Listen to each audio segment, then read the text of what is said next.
Movie की starting ड्रेव decker नाम की एक लड़की से होती है जो अपने घर पर रात के टाइम अकेली होती है और उसको एक अननोन नंबर से कॉल आता है। ये कॉल घोस्ट मास्क पहना हुआ एक आदमी उसे करता है और उसको धमकी देता है। तभी उसके घर की डोरबेल बजती है। डोर पर कुछ बच्चे आए हुए होते हैं, लेकिन ड्रेव डोर ओपन करते ही बिना देखे उन बच्चों पर अटैक कर देती है और वो बच्चे वहीं बेहोश होकर गिर जाते हैं। वो बच्चे हैलोवीन के लिए वहाँ आए थे। फिर जब ड्रेव अंदर आती है तो वो घोस्ट मास्क पहना हुआ आदमी भी अंदर आ जाता है। ड्रेव उसको देखकर डर जाती है और बचने के लिए टेबल से बनाना उठाकर भागने लगती है। वो घोस्ट भी उसका पीछा करने लगता है। घोस्ट जब उसको पकड़ने की कोशिश करता है तो ड्रेव के ऊपर के कपड़े उसके हाथ में आ जाते हैं। ड्रेव भाग ही रही होती है, तभी वहाँ फाउंटेन ऑन हो जाता है और फिर वो उसमें एंजॉय करती हुई भागती है और फिर तभी घोस्ट उसको पकड़ लेता है। वो घोस्ट ड्रेव को नाइफ मार देता है, जिससे ड्रेव की ब्रेस्ट की सिलिकॉन बाहर निकल आती है और ड्रेव वहाँ से इंजर्ड हालत में भागने लगती है। और तभी सामने से उसको अपने फादर की कार आते हुए दिखती है, लेकिन कार में उसके फादर किसी लेडी के साथ रोमांस में बिजी होने की वजह से ड्रेव को नहीं देखते और उसी कार से ड्रेव का एक्सीडेंट हो जाता है और फिर घोस्ट भी उसको मार देता है। अगले सीन में हमें सिंडी नाम की एक लड़की दिखाई जाती है, जिसका बॉयफ्रेंड बॉबी विंडो से उसके रूम में आ जाता है। सिंडी के फादर को डाउट होता है और इसलिए वो देखने के लिए उसके रूम में जाते हैं, लेकिन उनको वहाँ कोई नहीं दिखता क्योंकि बॉबी छुप जाता है। सिंडी के फादर के जाने के बाद बॉबी सिंडी के क्लोज जाने लगता है, लेकिन जब वो सिंडी के प्राइवेट पार्ट का लॉक देखता है तो वो वहाँ से जाने लगता है। सिंडी फिर उसको अपना उतार कर ब्रश दिखाती है,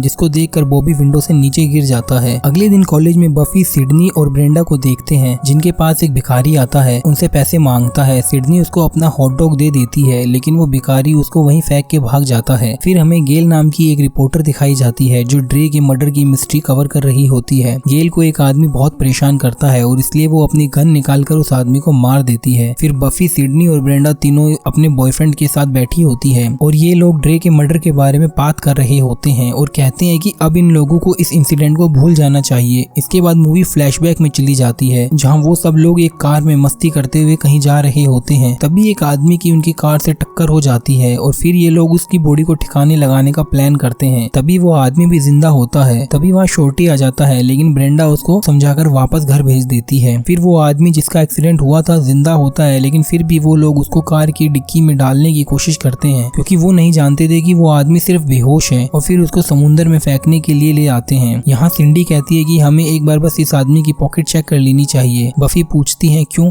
ब्रेंडा कहती है जब हमने उसको मार दिया है तो चोरी करने में क्या जाता है, और फिर उसकी पॉकेट चेक करने लग जाते हैं। फिर वो लोग उस आदमी को पानी में फेंक देते हैं। ग्रेग सबसे कहता है कि सब प्रॉमिस करो कि इस बारे में कोई किसी को नहीं बताएगा। सब लोग प्रॉमिस करते हैं, लेकिन सिंडी वहाँ कुछ नहीं बोलती और फिर ग्रेग उसका गला दबाकर उसको प्रॉमिस करने के लिए फोर्स करता है। सिंडी कहती है कि मैं ऑलरेडी बोल चुकी हूँ। सीन फिर से प्रेजेंट में आ जाता है और सब लोग उसको फिर से बोलने के लिए कहते हैं। इधर रिपोर्टर गेल को एक शेरिफ मिलता है जिसका नाम डूफी होता है। डूफी खुद को 12.5 साल का बताता है, लेकिन देखने में वो काफी बड़ा लग रहा था और इसलिए वो थोड़ा मेंटली डिस्टर्ब लगता है। लेकिन फिर भी गेल उसको अपनी वैन में लेकर जाती है, जिससे कि वो कुछ इन्फॉर्मेशन निकलवा सके। फिर कॉलेज का सीन दिखाया जाता है, जहाँ क्लास में टीचर ओरल प्रेजेंटेशन के बारे में पूछती है और सारे स्टूडेंट में से सिर्फ एंड्रिया ही प्रेजेंटेशन देती है। क्लास में सिंडी भी प्रेजेंट होती है और तभी उसको बाहर एक घोस्ट दिखता है और फिर अपनी टेबल पर एक नोट लिखा हुआ दिखता है, जिसमें लिखा था कि मुझे पता है कि लास्ट हैलोवीन पर तुमने क्या किया था। सिंडी ये देखकर स्माइल करती है और उसको बॉबी के साथ स्पेंड किया टाइम याद आता है। फिर उसको एक और नोट मिलता है जिस पर लिखा था नो बिच, मैं वो हूँ जिसको तुमने मार दिया था। तभी हम देखते हैं कि टीचर एंड्रिया के लेक्चर से परेशान होकर उसको धक्का दे देती है। फिर कॉलेज के प्रिंसिपल को दिखाया जाता है, जिनके पास एक शेरिफ ड्रे की मर्डर की इन्वेस्टिगेशन के लिए आता है। तभी डूफी भी सिंडी को लेकर प्रिंसिपल के रूम में आ जाता है। प्रिंसिपल डूफी को रूम से बाहर भगा देते हैं। शेरिफ सिंडी से ड्रेव के मर्डर को लेकर पूछताछ करता है। अगले सीन में ग्रेग को दिखाया जाता है, जिसको अपने लॉकर में एक फोटो मिलती है, जिसको देखकर वो बहुत गुस्सा हो जाता है। ग्रेग उस फोटो को लेकर रे के पास जाता है और वहाँ सबको दिखाता है। सब लोग वो फोटो देखकर हंसने लगते हैं, जिसमें उसके दोस्त भी शामिल होते हैं। सिंडी ग्रेग से कहती है कि सिर्फ तुम्हारा ही ऐसा नहीं है। ग्रेग उससे पूछता है क्या बॉबी का भी ऐसा ही है? सिंडी कहती है मैं नोट की बात कर रही हूँ जो तुमको मिला है, और मुझे भी। सिंडी कहती है कोई तो है जिसको उस इंसिडेंट के बारे में पता है और अब हमें पुलिस को इस बारे में बता देना चाहिए। ग्रेग ये सुनकर सिंडी को मारने लगता है और कहता है कि वो जेल नहीं जाना चाहता। अगले सीन में हम कॉलेज में एक ब्यूटी कॉन्टेस्ट देखते हैं, जहाँ पर वो तीनों भी उसमें पार्टिसिपेंट करते हैं। लेकिन तभी बफी को ग्रेग के पीछे वही घोस्ट दिखता है और वो सबको ग्रेग की हेल्प करने के लिए कहती है। बफी घोस्ट को देखकर रोने लगती है, लेकिन सबको लगता है कि वो एक्टिंग कर रही है। फिर वो घोस्ट ग्रेग को मार करके वहाँ से चला जाता है। बफी रोते हुए ग्रेग के पास जाने लगती है, लेकिन तभी एंड्रिया उसके पास आती है और उसको बताती है कि तुम एक्टिंग कंपटीशन जीत गई हो। बफी ये सुनकर बहुत खुश होती है और उछलने लगती है और इन सब में वो ग्रेग वाली बात भूल जाती है। ब्लफी भाग के स्टेज पर आ जाती है जहाँ सब लोग उस पर फ्लावर शावर कर रहे होते हैं। कुछ देर बाद हम देखते हैं कि सब लोग ग्रेग को ढूंढ रहे होते हैं और तभी हम देखते हैं कि घोस्ट उन सभी लोगों के पीछे से ग्रेग की बॉडी को खींच कर ले जा रहा होता है। उसी रात सिंडी को पहले बॉबी का कॉल आता है और फिर वो उससे बात करते करते नहाती है।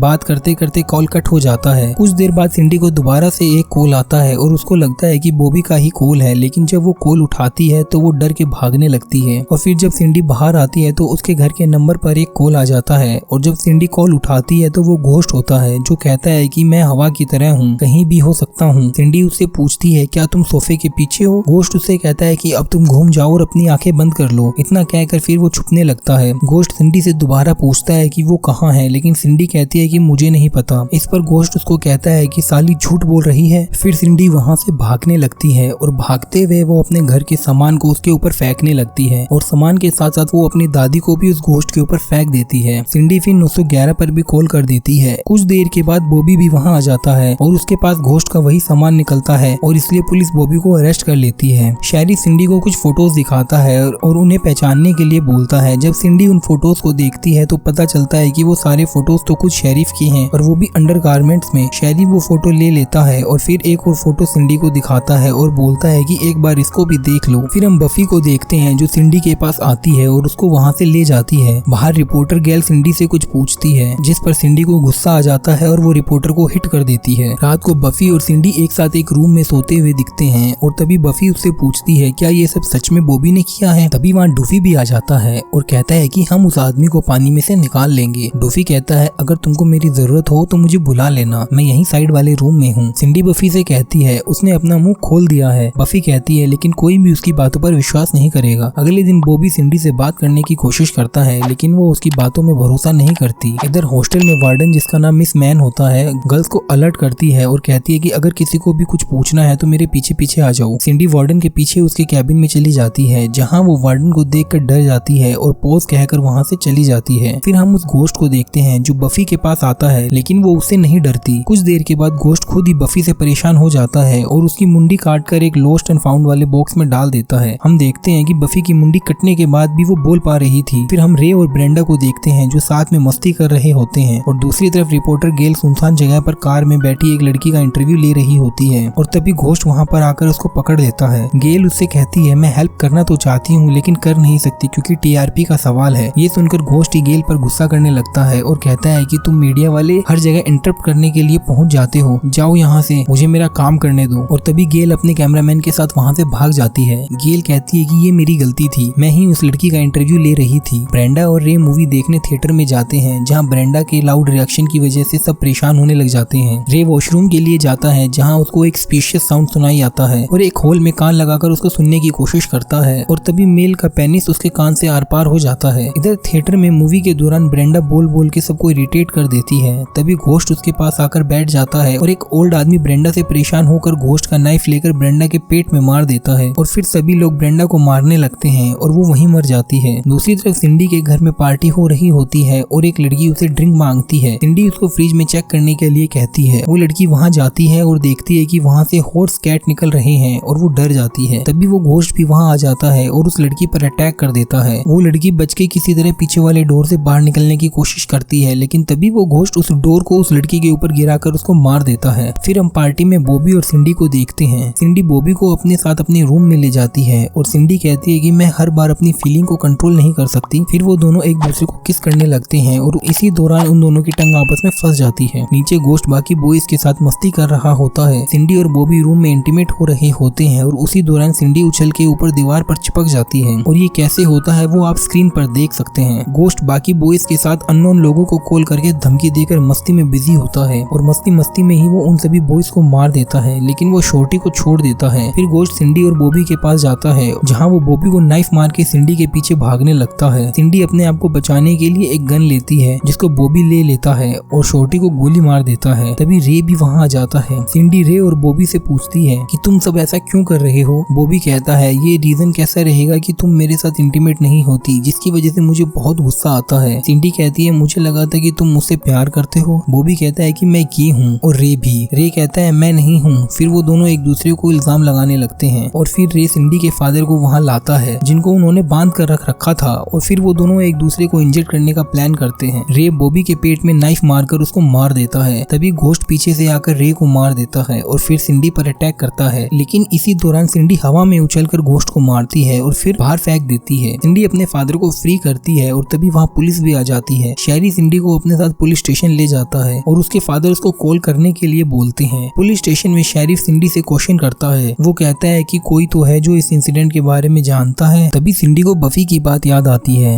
अगर डूफी ने किसी को बता दिया तो फिर उसके हाथ से कॉफी का मग नीचे गिर जाता है और हम देखते हैं कि उसमें से एक फिश निकलती है। सिंडी डफी का नाम लेती है और फिर शेरिफ डफी को देखने के लिए बाहर जाते हैं। यहाँ हम पागल से दिखने वाले डफी को देखते हैं जो एकदम से स्मार्ट हैंडसम दिख रहा था। वो एक लड़की के साथ कार में बैठकर वहाँ से चला जाता है। शेरिफ और सिंडी को रोड पर डूफी का बैग मिलता है जो वो हमेशा अपने साथ रखता था। सिंडी उसका बैग देखकर रोड के बीच में खड़े होकर जोर जोर से चिल्लाने लगती है और तभी एक कार उसको हिट कर देती है और यहीं पर इस मूवी का एंड हो जाता है। अगर आपको इस मूवी की एक्सप्लेनेशन पसंद आई तो इस वीडियो को लाइक जरूर करें और अपने दोस्तों के साथ शेयर करना ना भूलें और हमें कमेंट सेक्शन में बताएं कि आपको इस मूवी का एक्सप्लेनेशन कैसा लगा। और अगर आप और भी ऐसी इंटरेस्टिंग मूवीज के एक्सप्लेनेशन देखना चाहते हैं तो हमारे चैनल को सब्सक्राइब करें और बेल आइकन को दबा दें ताकि आने वाली वीडियोस की नोटिफिकेशन आपको टाइम टू टाइम मिलती रहे। और अगर आप अभी और इंटरेस्टिंग मूवीज के एक्सप्लेनेशन करना चाहते हैं तो नीचे दिए गए 2 वीडियोस में से किसी पर भी क्लिक करके आप सुन सकते हैं। अभी के लिए अलविदा दोस्तों, हम फिर मिलेंगे न्यू वीडियो में न्यू मूवी के एक्सप्लेनेशन के साथ। तब तक के लिए थैंक यू।